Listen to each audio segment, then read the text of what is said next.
আমি রাজাকার নই।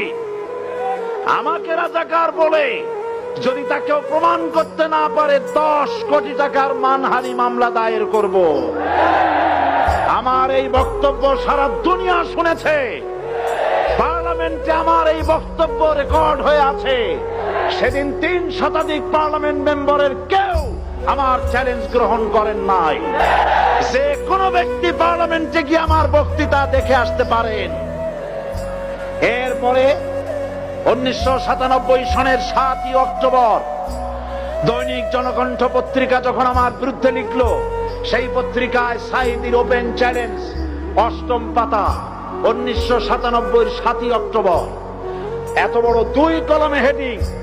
সেখানে আমি বলেছি, বাংলাদেশের সকল সাংবাদিক, গোয়েন্দা বিভাগ, বাংলাদেশের সকল বুদ্ধিজীবীকে আমি আমার পিরোজপুরে আমন্ত্রণ করছি।